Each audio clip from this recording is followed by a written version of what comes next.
იუსტიციის სამინისტრომ გრანტების გაცემაზე უკვე მეორე კონკურსი გამოაცხადა. ამჯერად დაფინანსებას ის არასამთავრობოები მიიღებენ, რომლებიც საუკეთესო პროექტებს არასრულწლოვანთა მართლმსაჯულების ლიბერალიზაციის თემაზე მოამზადებენ. გამარჯვებულებს კონკურსის წესით გამოავლენენ. კანონში შეტანილი ცვლილების მიხედვით იუსტიციის სამინისტრო იმ ორგანიზაციათა სიას დაემატა, რომელთაც გრანტების გაცემის უფლება აქვთ. უწყებამ პირველი კონკურსი გრანტების გაცემაზე 6 იანვარს გამოაცხადა. პირველი თემა ტრაფიკინგის წინააღმდეგ ბრძოლა და კანონთან კონფლიქტში მყოფი ბავშვების რეაბილიტაცია იყო. ელისო ჯარიაშვილი გვეთვება პირდაპირ ეთერში. ელისო, როდიდან დაიწყება გრანტების გაცემა? კონკურსის ფარგლებში განცხადებების მიღება გაგრძელდება 31 იანვრამდე, სავარაუდოდ 20 თებერვლისთვის კი გაირკვევა ის 8 არასამთავრობო ორგანიზაცია, რომელიც მიიღებს დაფინანსებას. ეს ორგანიზაციები იქნება, რომლებიც მუშაობენ არასრულწლოვან მსჯავრდებულთა რეაბილიტაციასა და საზოგადოებაში ინტეგრაციის მიმართულებით. პირველ ეტაპზე პროგრამის ბიუჯეტი შეადგენს 100,000 ლარს და მას იუსტიციის სამინისტრო ახორციელებს ნორვეგიის მთავრობის მხარდაჭერით.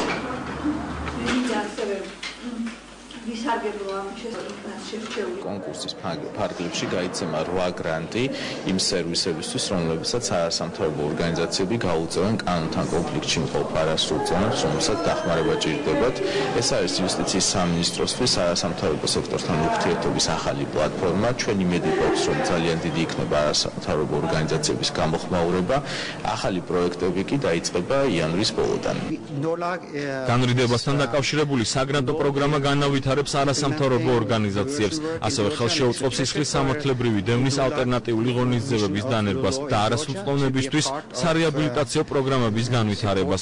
ჩვენ ასევე მოხარული ვართ, რომ მოგვეცა შესაძლებლობა მონაწილეობა მივიღოთ აღნიშნული პროგრამის დაფინანსებაში. ძალიან მნიშვნელოვანია თავისი საკანონმდებლო ინიციატივა, რომელიც ძალითაც სამინისტროებს მიეცათ უფლება გაცენ გრანტები არასამთავრობო ორგანიზაციებზე. ეხლა უკვე ამ საკანონმდებლო ნორმის იმპლემენტაციის პროცესში ძალიან მნიშვნელოვანია, რომ შენარჩუნებული იყოს რაღაც გონივრული ბალანსი, ანუ ერთის მხრივ არასამთავრობო ორგანიზაციებმა არ დაკარგონ თავიანთი დამოუკიდებლობა და მეორეს მხრივ მიღწეული იყოს ეფექტური თანამშრომლობა სახელმწიფო და არასამთავრობო ორგანიზაციებს შორის. პროექტის ფარგლებში გრანტები გაიცემა საქართველოს 4 ქალაქში, თბილისში, ქუთაისში, რუსთავსა